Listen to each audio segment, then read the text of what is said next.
Welcome to our continuing series of webinars that are focusing on the best practices for closing the pandemic learning gap in Ohio schools. This webinar will focus on how our educators are dealing with the learning gap created by the pandemic in our middle schools. We have a great lineup of panelists that will address the issue during this hour-long webinar. My name is Jeff Good. I'm the Chief Education Technology Officer for PBS Western Reserve. We're very fortunate this evening to have received funding for this project through the Broadcast Educational Media Commission in collaboration with the Ohio Department of Education.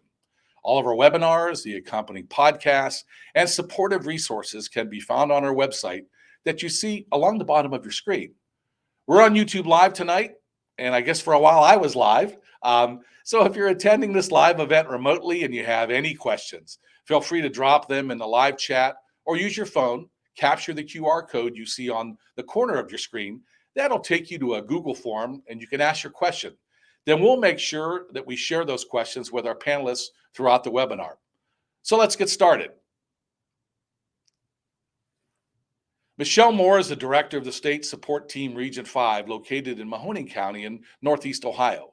Prior to this role, she was an intervention specialist in a large urban district in Ohio. After earning her degree in educational administration from Westminster College, she became an instructional consultant for the region, serving the 4 counties of Mahoning, Trumbull, Columbiana, and Ashtabula.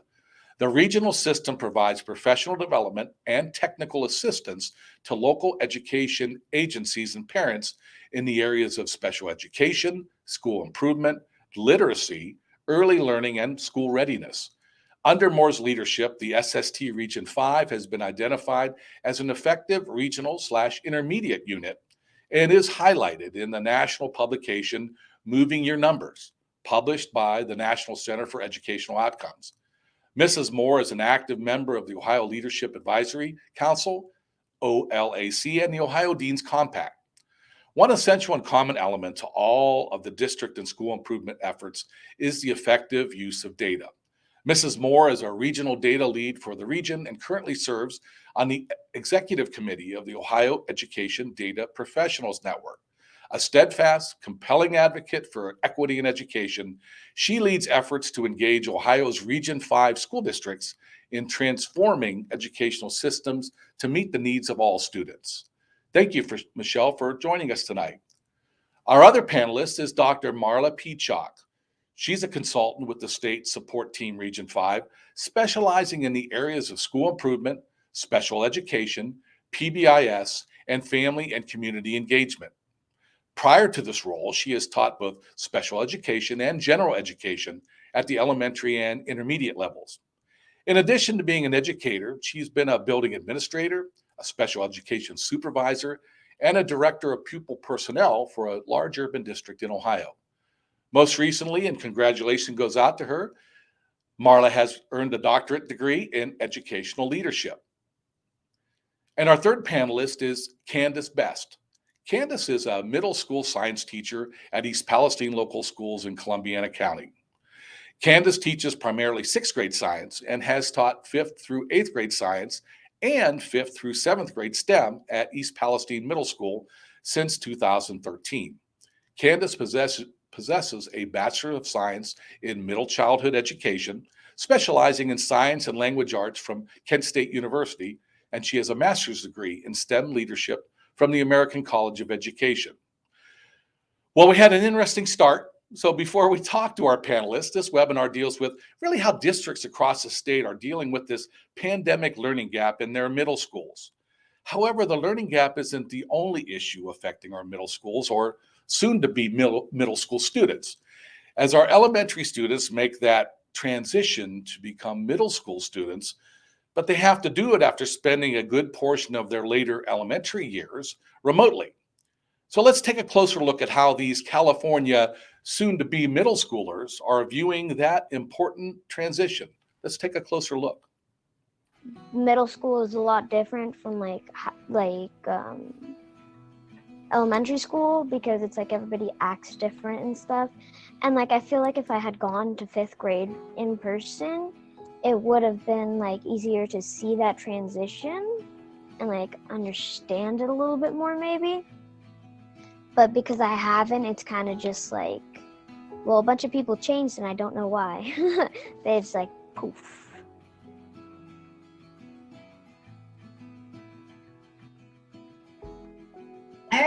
I still remember when I was in like first and second grade, and I would like look at the fifth graders, and they seemed so mature, and they seemed like they were so strong, and like they knew what they were doing. And now, when I am a fifth grader, I kind of just feel like I did before. It's so weird that I have a feeling that I want to go back to school again. So I don't know. I don't really like online school. It kind of makes me feel lonely sometimes.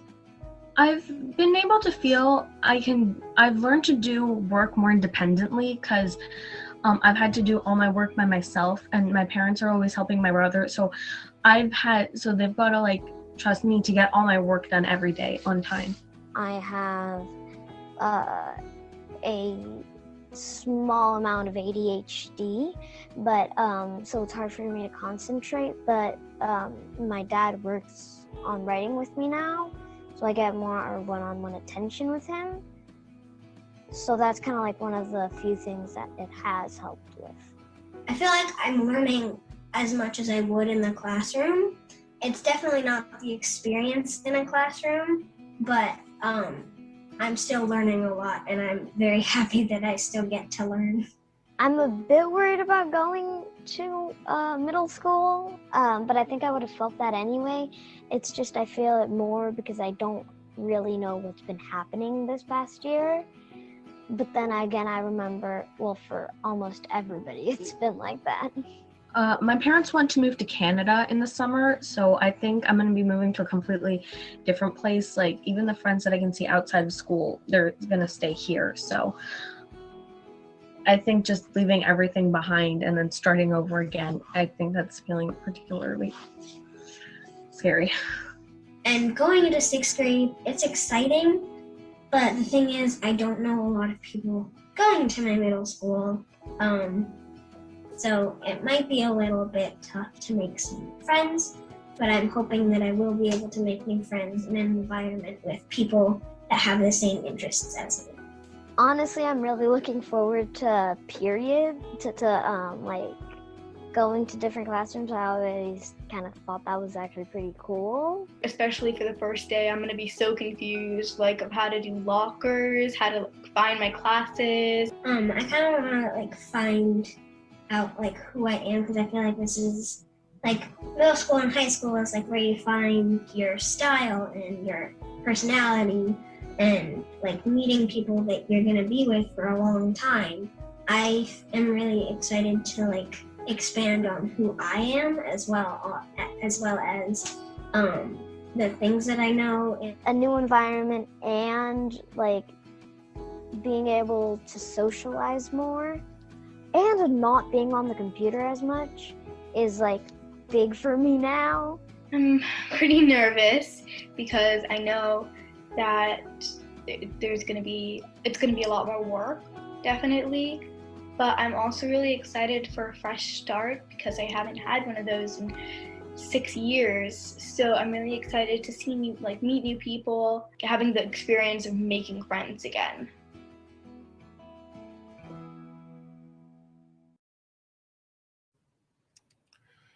So we're back, and very interesting insight from our middle school students as they progress from being an elementary student remotely and moving into that middle school classroom.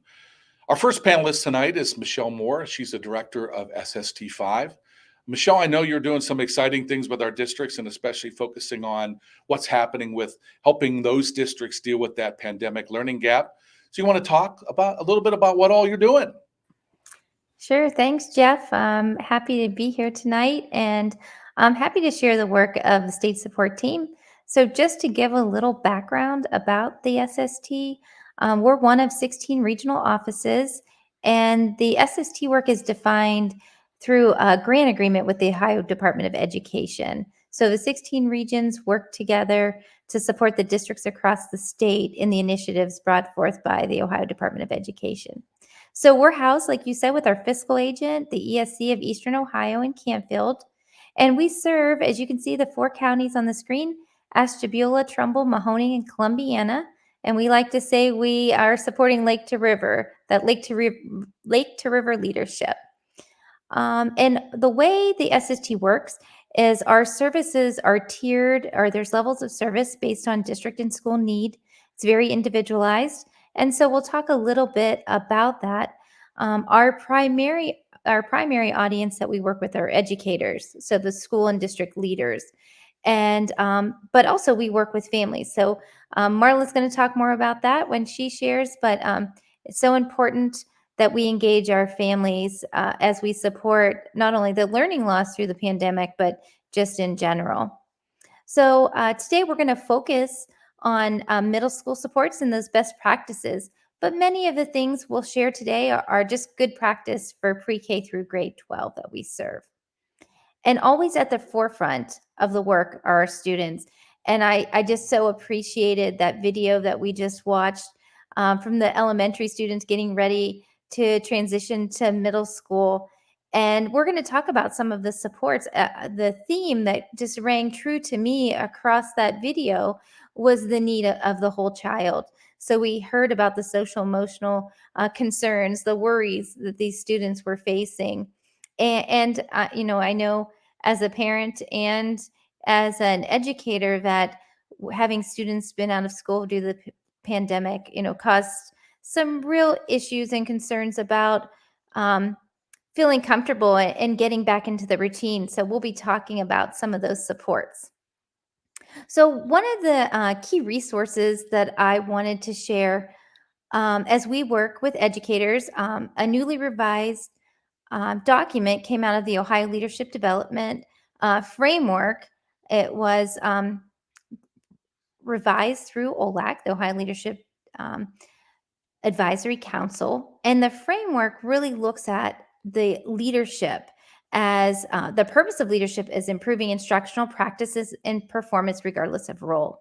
So there are 6 tenets of OLAC that are so important as we think about working together as a team of educators to support all the students that we each serve. So you'll see some of these tenets threaded throughout both what Marla and I talk about today in our work at the SST.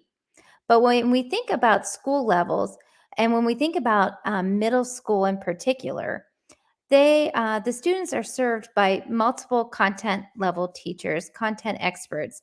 And so it becomes critical to think about how we work together as a team to meet the needs of those learners, especially with the pandemic loss. So the idea of adults working together and sharing what's working for our students, and frankly, what's not working for our students in our school, and then holding each other accountable for that success is so important. The SST, you know, we play a role in that shared learning, and we offer professional development opportunities for the region and the educators in our region. And the image on the screen is our graphic that describes the main focus of our work.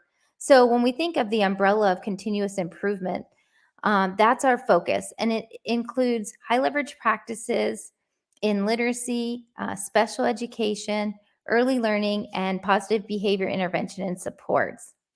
So other than early learning, you can see that, you know, middle school's addressed through each of those strands of our work.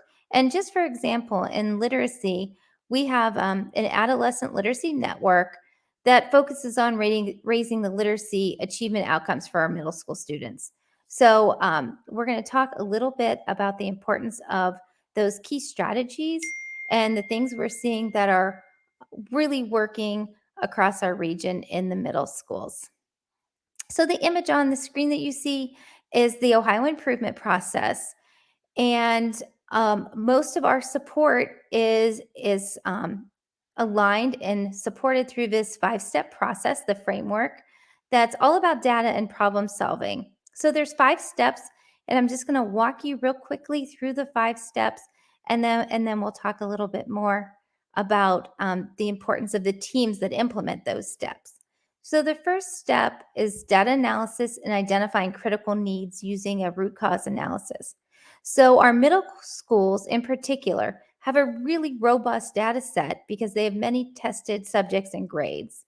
So the importance of really using that summative and formative data to make decisions and really target the areas of gap are most important.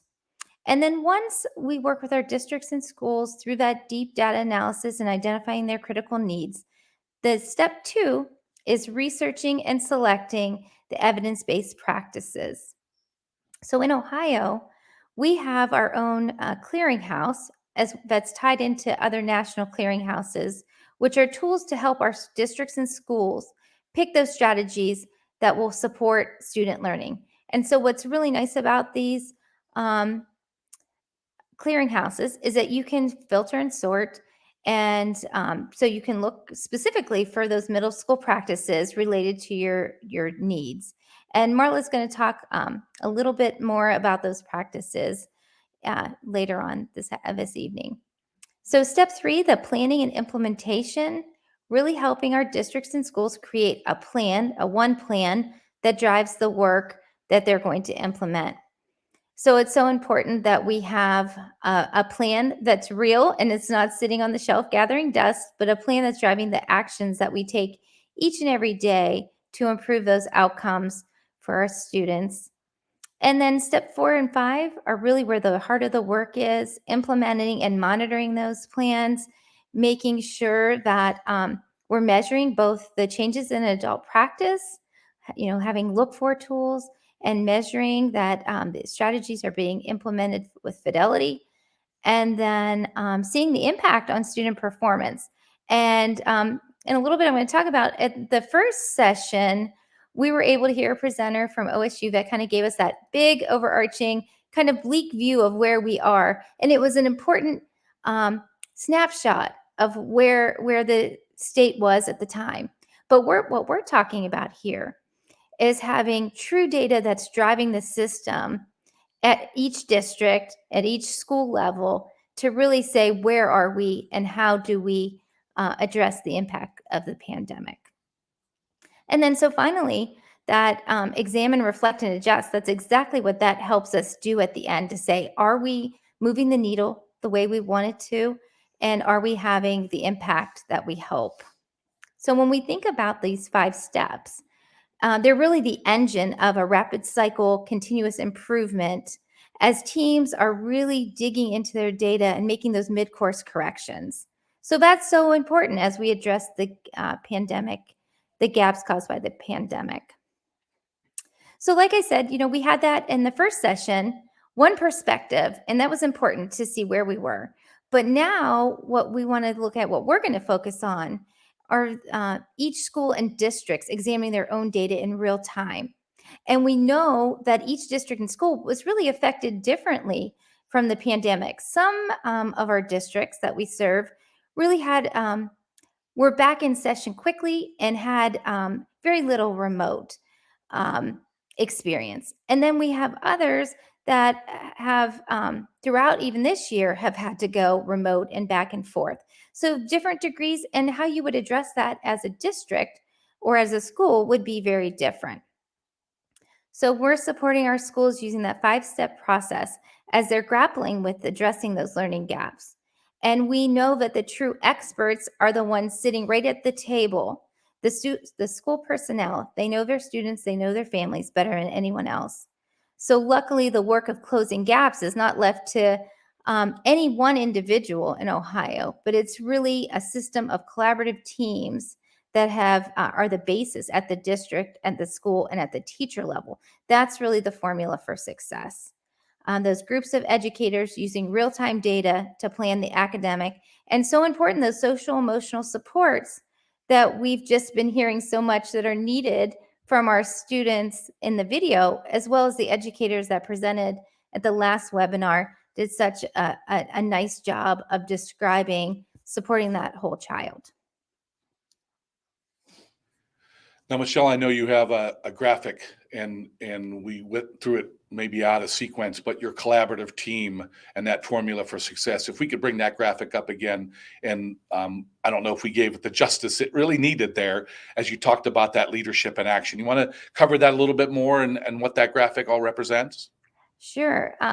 Many of the districts in Ohio and those that we support have a district leadership team that is measuring things more on a macro level. So they have their one plan at a district level, and they're looking at their data and monitoring that at least on a monthly basis.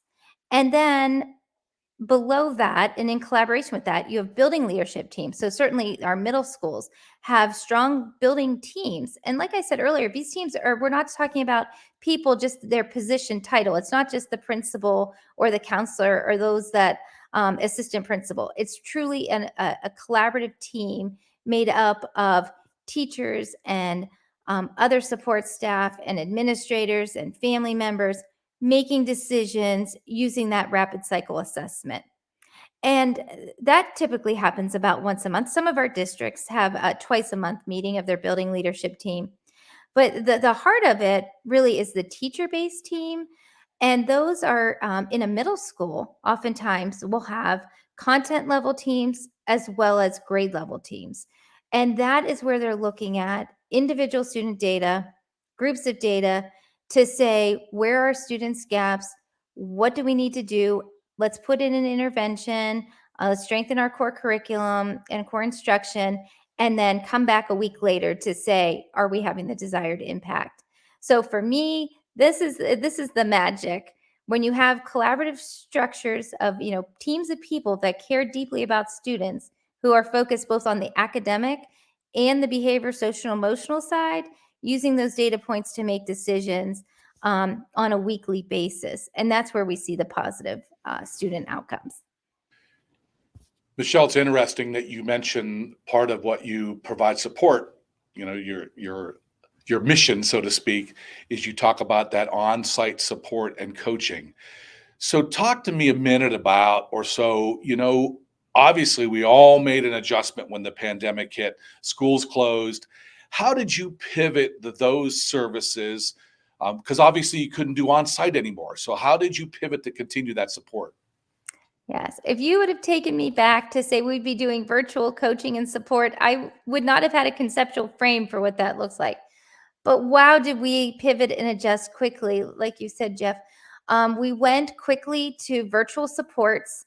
And honestly, when I talk about lake to river, sometimes our travel could be upwards an hour and a half to get to schools and districts that we serve. And now, even that schools are open, many are opting to have virtual training. So we can jump on a meeting at 7 a.m, right from our office. And we found that in most cases, just as effective. So our coaching and, our district teams even often are meeting themselves. It saves so much travel time.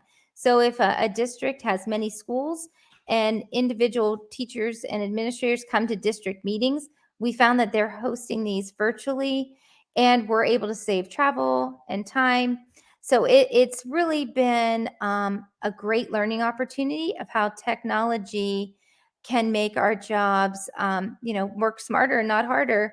And that's certainly been the case. It is nice, though, to do a blend and have sometimes face-to-face. It's good to see people in person. But we've really found that we can save time and have just effective supports in a virtual platform. Michelle, thank you so much. Now, I think we have this dynamic duo coming from the SST5.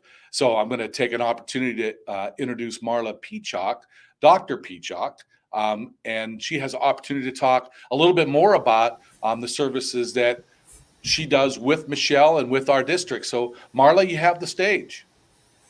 Thank you so much, Jeff. Thank you so much for giving us the opportunity to share. I've been excited about talking about the different services that we provide. And thank you, Michelle, really for setting that stage. You've done it so beautifully. The whole collaborative team structure that you mentioned and introduced to us is truly a critical component for student success. But we would be remiss if we begin to talk about how to address strategies for student success and what supports to put into place for our middle school students, but also all students. We'd first like to talk to you about the state strategic plan for education, which is called Each Child, Our Future. As you see the visual on the screen, and I'm sure you have probably seen it before, take a moment to notice that in the center is truly the heart of what we do every single day. In the center is the child that is surrounded by a variety of different supports that the state recognizes needs to be put into place with one singular target or one singular goal, which is that each child will be challenged and prepared and empowered. I love that word, empowered, to become resilient, lifelong learners who contribute to society. You're going to see that it is supported by those 4 learning domains. And then we have 3 core principles, but then supported by those 10 priority standards or strategies. And I have to call your attention to number 7, because number 7, which was addressed in the first episode of our webinars, is truly about the whole child. It's that social, emotional, academic, and physical well-being of our children, of our youths. And then that last blue ring is so important as well. It is talking about the community. It is talking about equity and partnerships. So think about your community agencies that surround your schools. Think about your families that are around your schools. Think about the businesses that are around your schools, because they all play a part in having high quality schools and high quality education. But as we continue down that journey, the next document we want to just share with you this visual of the whole child framework. And this is truly just a snapshot. It is so much more than what this visual shares with you. But once again, what's in the center? That center is our child. The center is our student. With the district, the schools, our families, our community supporting the needs of the whole child using this comprehensive, consistent, integrated approach. This whole child approach broadens our districts and our school focus beyond the academics, because I can't tell you, Jeff, even more so than normal, it is so critically important for us to be focusing on those social emotional skills, those mental health skills that our children need. Middle school is an interesting age anyways, but with the pandemic, another layer came into play, and you heard it when those young people were talking on the video, that they recognized that going to middle school was different, and they recognized that all of their other friends are going to be experiencing it. But that even tells us a more strong reason why we need to get these social, emotional, physical, and safety needs in place. So this framework, the whole child framework, provides us with a blueprint to meet these needs. It provides us with a foundation to understand a child's intellect, social development, and it's necessary to fully engage in learning in schools. So as we continue on in our conversation, we incorporate these frameworks together, and we begin to explore the support and students need to help close that pandemic learning gap. And again, not just for middle schools, but all school students. We share with you that the opportunity myth is a report that's out there that does provide schools, districts, families, and communities with a wealth of information. It also provides us with some recommendations that we know that when our middle schools employ them, they can experience a greater student outcome.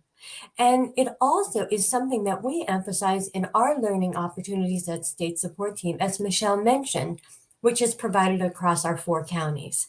So one of the priority, beginning with creating those relationships with our students and our families. And sometimes you may think creating relationships, why would that be first?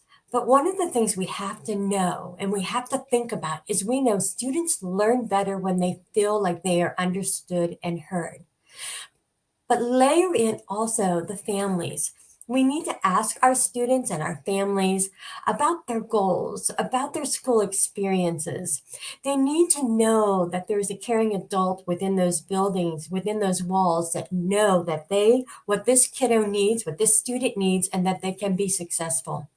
There's such power in the idea of one caring adult. And we know this truth.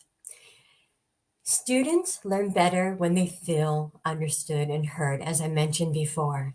And one of the priorities of a school environment is to actually create an environment of success for all students, to help all of our students learn behaviors and academics that will allow them to become the productive, successful member of our community. That one targeted goal on each child, our future. So schools, one of the strategies we need them to help work on is to begin to or continue to teach reflection and relationships and resilience. We need to help our students regulate so that we indeed can educate.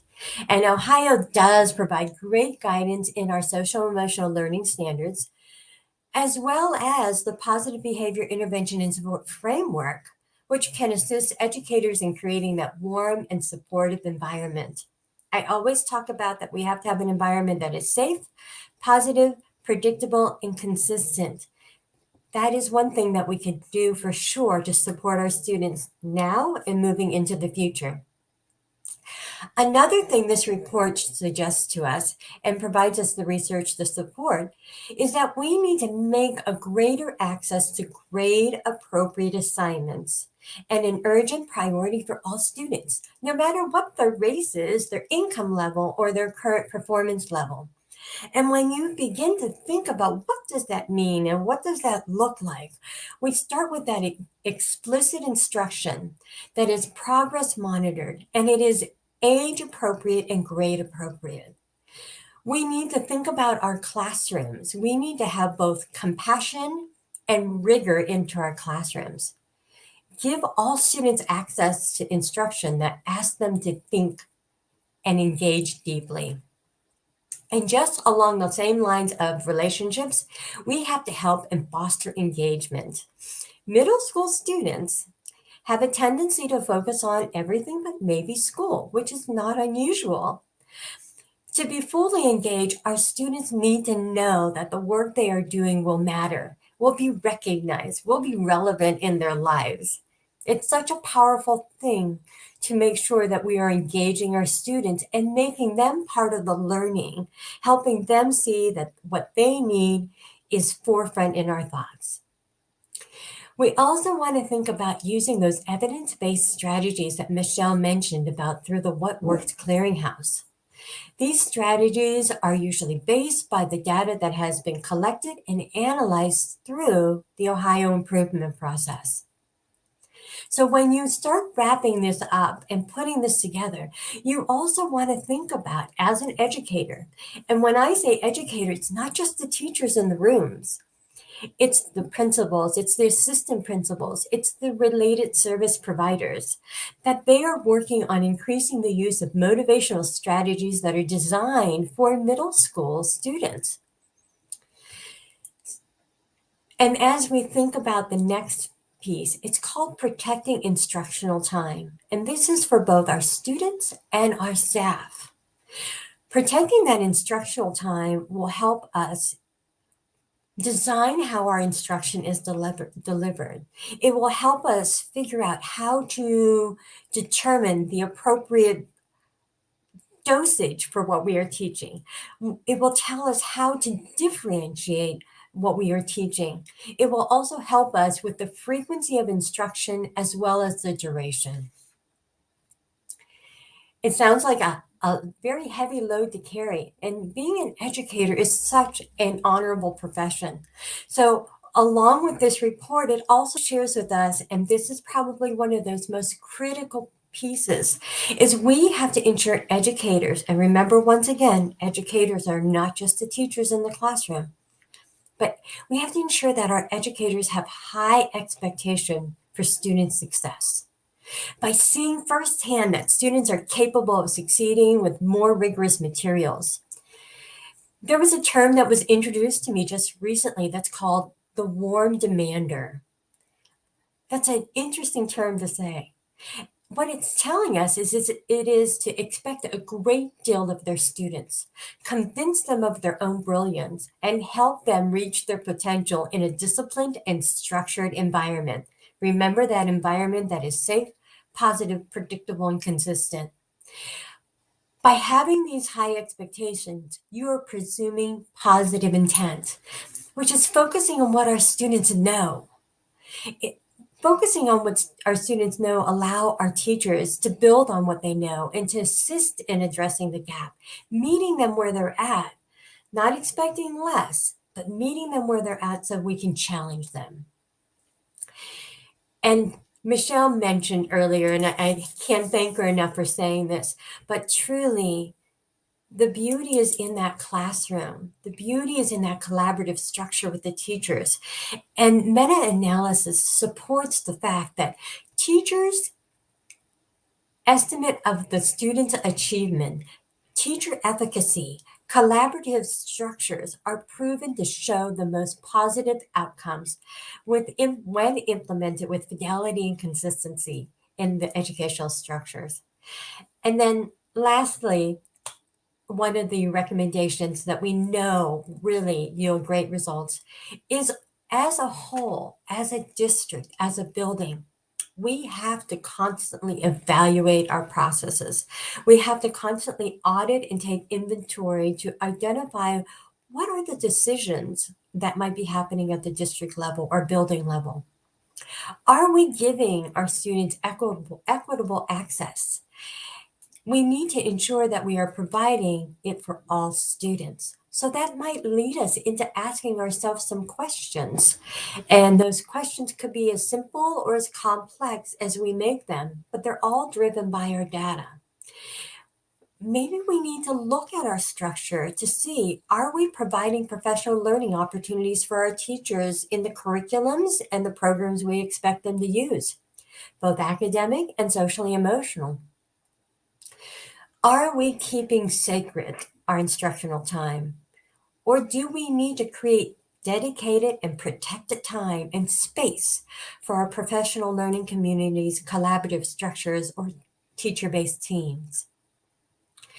As Michelle mentioned, one of the most pivotal steps that a district can take to inform instruction is to analyze their own data in real time and determine if there's any other additional data needs that are needed. What is our data telling us, and where do we need to go with it? So, as mentioned, there are so many strategies that can be utilized to begin to close the pandemic learning gap across all grade levels, with this emphasis on middle schools being both developmentally, academically, and socially emotionally aligned. Marla, thank you so much for your input.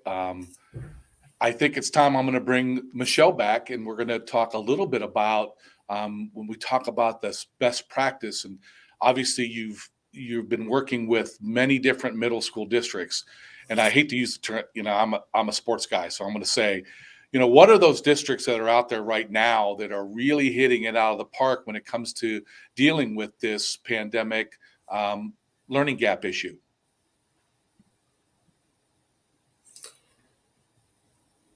I'd like to start with the collaborative team structures.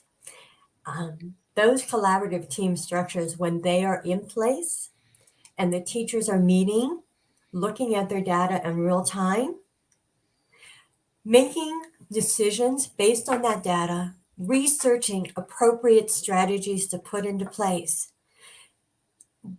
And I guess I've said that word collaborative a lot, but that is where you truly, again, see the magic. That is where you see the teams come together and see the movement in the student outcomes. So you see the power in that collaborative team structure. Michelle, any thoughts on districts that stick out? Marla, great. I mean, I'm a collaborative guy. I love working in that environment. Michelle, any thoughts in regards to some districts that are really doing some outstanding things, collaborating or otherwise?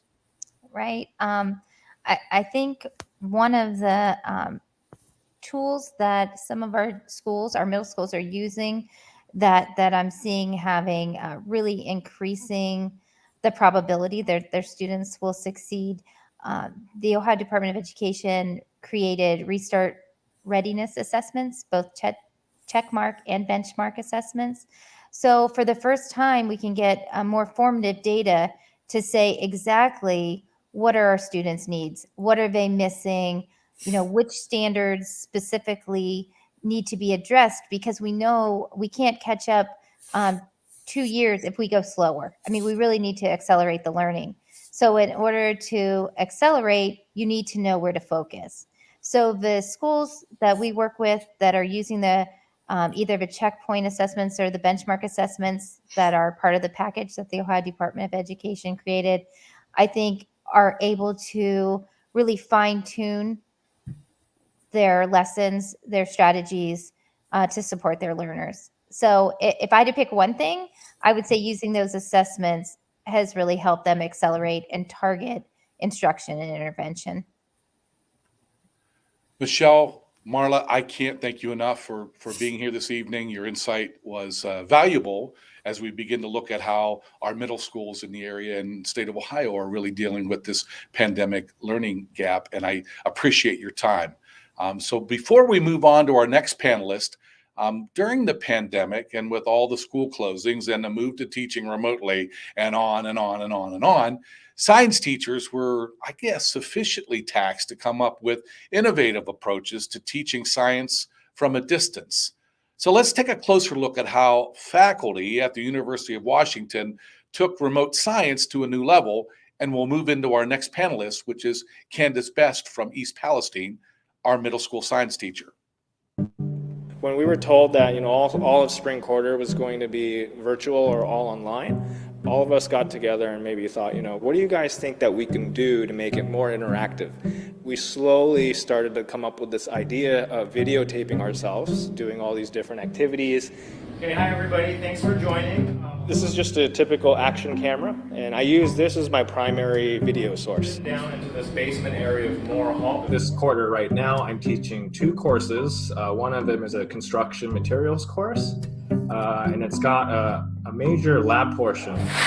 So what I'm doing today here is just making concrete so the students can watch me make concrete. There's 4 different materials, actually 5 including air. Students are at home, and I just wanted them to see what each of these ingredients look like. 3/4 inch nominal maximum aggregate size. And then I give them the values and the data from all this activity, and they can write lab reports and do some analysis with that. So they're little mini modules, if you will, and I'm a big fan of keeping things about 10 to 15 minutes. If you've ever made a sandcastle, you've done something very similar. Getting this whole online system was a little bit challenging, but I'm actually starting to like it quite a bit. I've spent quite a bit of time on YouTube looking through all these different content, and what gets my attention, what's entertaining to me. Wow, you see that? So I probably put a little too much water. And I'm hoping by us, just being our personality and showing them certain procedures to have the practical side of everything that they're learning kind of click with them as they do these lab sessions. We're trying to make it as interactive as possible with the technology that we have. And that's it.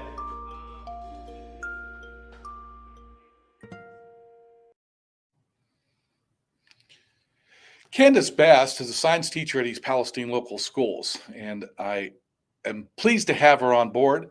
Candace, don't do what I do what I say, and please unmute your microphone so we don't have the same issue I had earlier, and I apologize. But once again, you've done some wonderful things at East Palestine. So if you want to take a moment, talk about how you as a science teacher are starting to deal with kind of closing that learning gap. Yeah, thanks, Jeff. I had an interesting perspective because I was in charge last school year of pushing out the content for the students that were online. So in East Palestine, we offered the students the option to be either virtual or in person, and they could choose to come back at any point or go out at any point by 9 weeks. So they had to be there for the full 9 weeks or online for the full 9 weeks. So I also was teaching in person, and I had those students online, grades 5 through 8. So it was our whole building. The system that we used was a Pbis program, and it was just basically like weekly lessons that I pushed out. The rigor was not there. The students that were online got content. It was very read and respond. So science, we use cognitive demand levels, but it's the same thing as DOK for everybody else. So the depth of knowledge level questioning wasn't there. The good inquiry that you get from a science class when you're in person was just really lacking. So the students got reading material, they answered questions. The content was sort of pushed out, but it just really lacked what you would really like to see in a good middle school science classroom.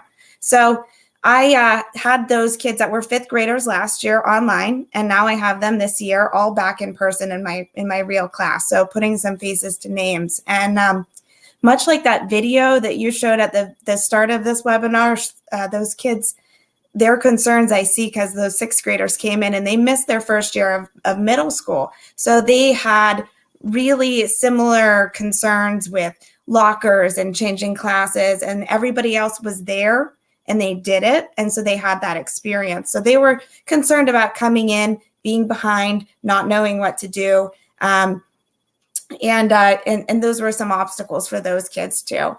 But I wanted to talk a little bit, like Michelle and Marla both talked about the whole child. And that is something that I see most concerning with all of these kids that came back from being online. So they struggle not only with the content being a gap, but also with just the social emotional aspect. They have some gaps with interactions with peers. They miss a whole year of socializing, and middle schoolers just love to socialize. So there's a lot of students that have a hard time staying on task in class.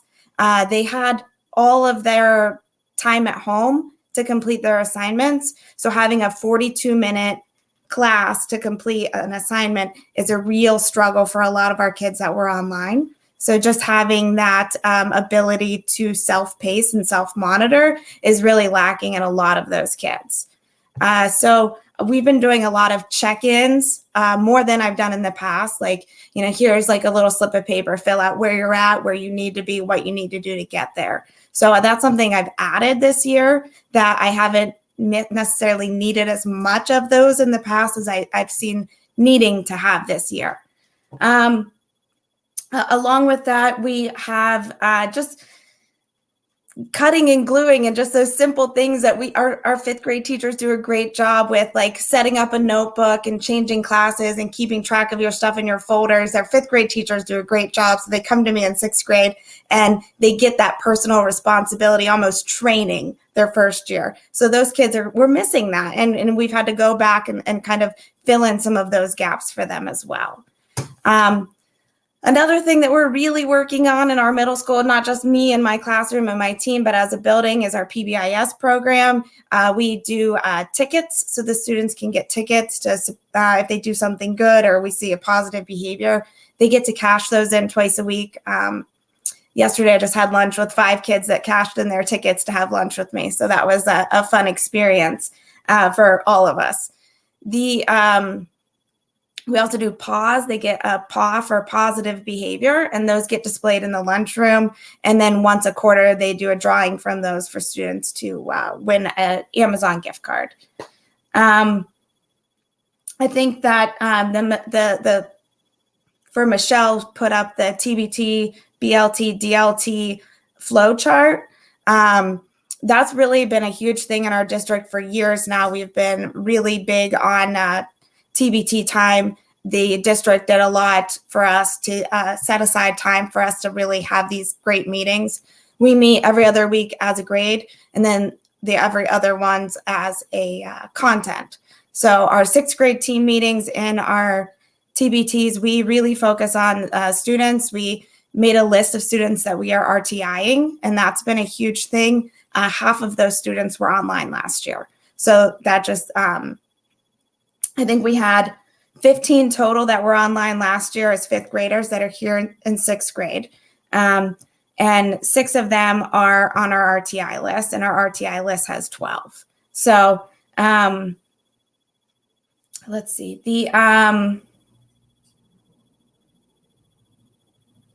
To do that with our RTI students, our plan is to, they've been assessed in both STARS and Let's Go Learn. With the Let's Go Learn, we they're working in small groups on the pathways to work on areas where they have weaknesses to show growth.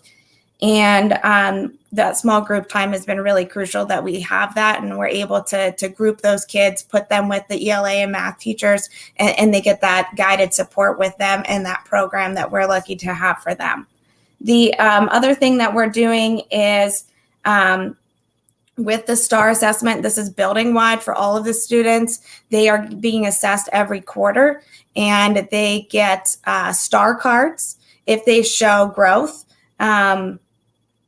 If they show, it's 6 months of growth or more, they get a STAR card, and they can cash those in for prizes as well. So we're trying to really show that incentive for students to show growth and keep working. And it's not necessarily to hit that grade level marker, but just to show growth for themselves.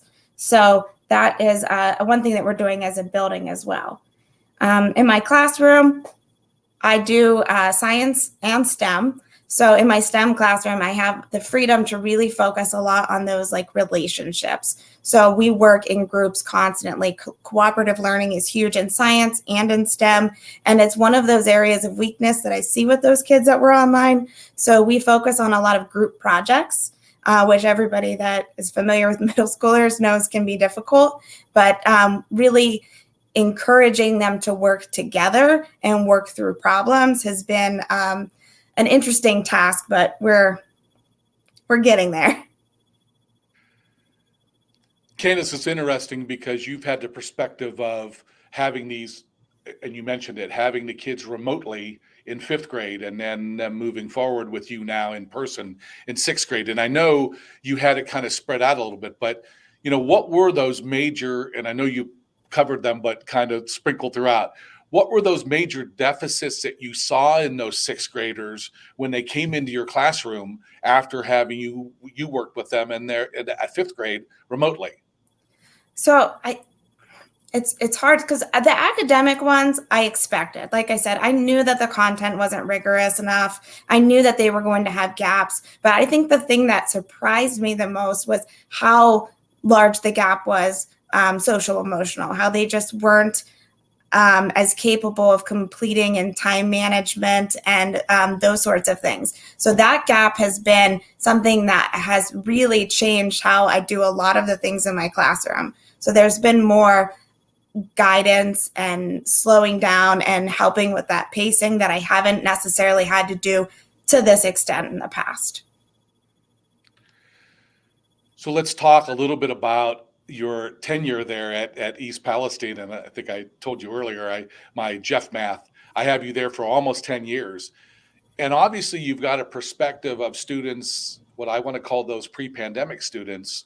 And now that you look at students coming out of the pandemic and coming back to your classroom, what are those differences that you're seeing between those pre-pandemic students and now your post-pandemic students, and how are you really working to address those differences?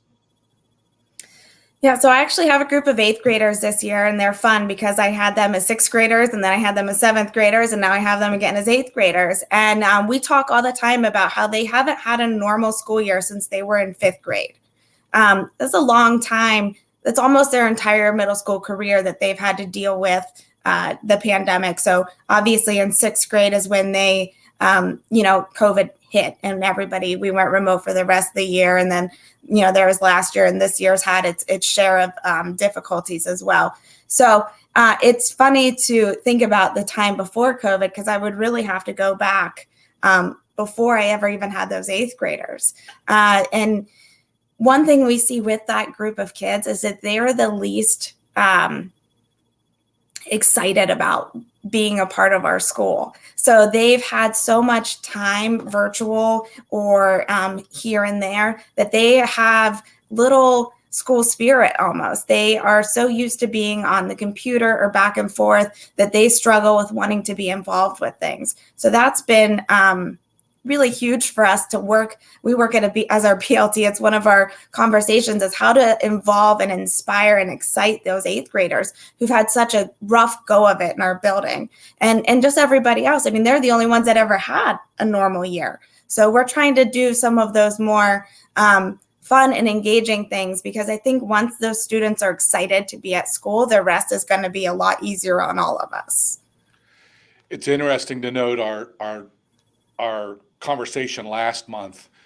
We dealt with Superintendent Dennis Dunham at Leetonia, and they've got a program called the Bear Care Program, and it's a summer program for K-6 kids. So it's interesting that you make that statement, that one of the things that Dennis brought out last month was the fact of, that connection that the students had to school that they were losing because they were doing so many things remotely.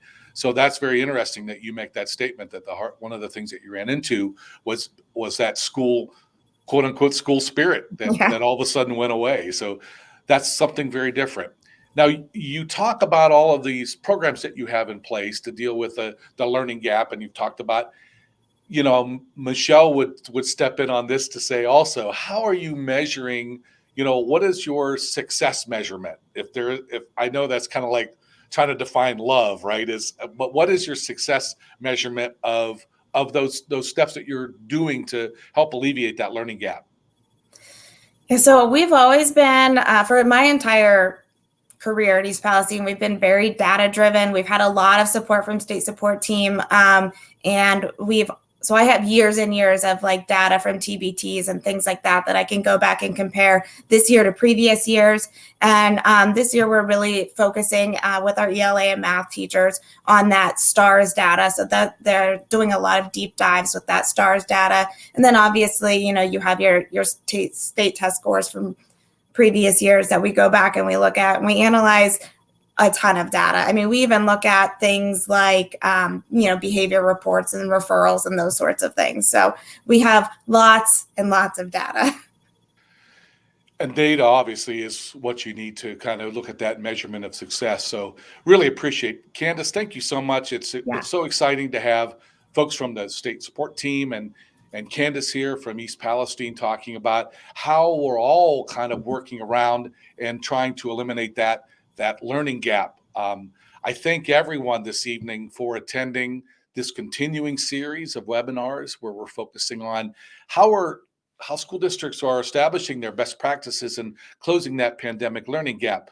Tonight we dealt with middle schools, and I so appreciate the support from Michelle and Marla, as well as Candace, and their insight in all of what is going on. We truly appreciate your input. This webinar will be part of the resources available on our project website. That's at the URL that you see at the bottom of your screen. We're also creating a series of podcasts for each of these webinars that take a deeper dive into some of the subjects in this webinar. Our two podcast candidates, for lack of a better term, were not on our panel tonight, but we'll be looking at some situations that how they're dealing with that learning gap in Akron Public Schools, as well as a connection with our state Ohio Department of Education. They'll also be found on our website. Keep in mind our next webinar, which will focus on the work that our high schools are doing to combat this pandemic learning gap. That'll take place on Wednesday, March 30th from 6 to 7 o'clock. I hope you join us then. We take an opportunity now to thank the Broadcast Educational Media Commission in collaboration with the Ohio Department of Education. They all made this project possible. And I want to say from the staff of PBS Western Reserve, a little bit of technical problems at the beginning, and I apologize. We certainly thank you all for your time viewing and participating, and we hope to see you in attendance at future webinars. Have a great night, everyone.